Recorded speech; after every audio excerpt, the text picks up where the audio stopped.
तर कुरड्यांसाठी 3 दिवस गहू भिजू घातले होते। चौथ्या दिवशी सकाळी गहू दळून आणायचे होते, त्यामुळे एका पातेल्यामध्ये काढून घेतले।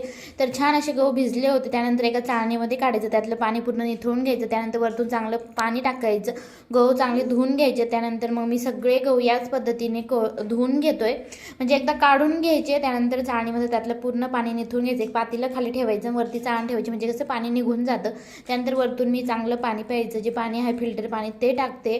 त्यानंतर सर्व याच पद्धतीने गहू उपसून घेत आहे आणि ते दळून आणायचे आहे। त्यामुळे तर टीप अशीच घेऊन जाणार आहे पप्पा ते, त्यामुळे मग टिपामध्ये सर्व काढून घेत होते। एका टिपमध्ये बसत नव्हते म्हणून 2 टिपामध्ये भरायचे होते।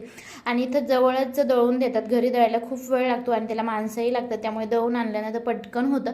तर असं त्यांच्या इथं असं हे मशीन आहे दळायचं, मोटरीवर चालतं ते, तर तिथून दळून भेटतं। काहीतरी पाहिले असेल, मलाही माहीत नाही, 100 रुपये असतील बहुतेक, सगळ्यांचे घेतले असतील। तर पूर्ण गहू दळून झालेले तुम्ही बघू शकता आणि याचा पुढचा व्हिडिओ डिटेलमध्ये चॅनलवरती आहे, नक्की बघा।